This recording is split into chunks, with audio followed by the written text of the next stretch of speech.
You know, they actually want even more than that. They want to do what's known as a pattern and practice investigation of the entire department to see if it really is a racist organization, as some have said. They want William Barr, the U.S. Attorney General, to handle all of that.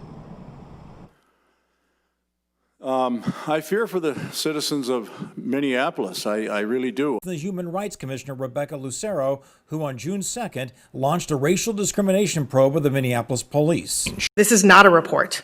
This is something that will result in court action and require change. Insofar as the Department of Human Rights, I really think that they have disqualified themselves to conduct any type of an investigation into the alleged wrongdoing of the police department in Minneapolis.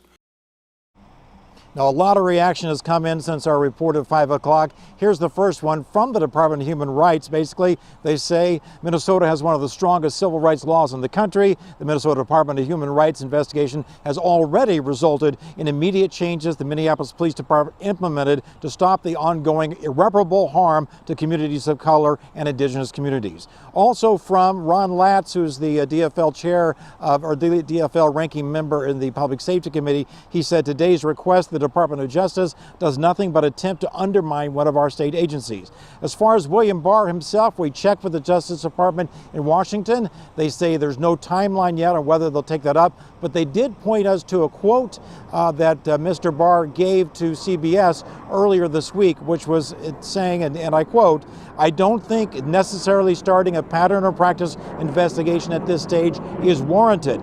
The Attorney General went on to say, another thing we have to look at is the evidence. People in Minnesota, criminal justice system at both the state and federal level already moved on this instantaneously. So this may be a moot point, but it gave these Republican senators a chance to make some noise about how they think things are going wrong in Minneapolis. Back to you. So, John, I'm sorry, maybe I missed it. What specifically do they want investigated? Why the response was so slow on Thursday and Friday night when the riots broke out, or a pattern of behavior? Or They have looked at the Minnesota, they say that people of Minneapolis have lost faith in the police department because of what the city council said and because of what the Human Rights Commissioner said.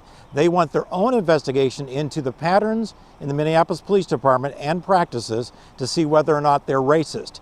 They think the Attorney General is more equipped to do that type of investigation, has more expertise. They also think the Attorney General will be more fair and impartial than other agencies, including the City Council and the Department of Human Rights in Minnesota. Gotcha. Excellent. And I'm sure you explained that. I just missed it, but I appreciate the recap. Thank you so much, John.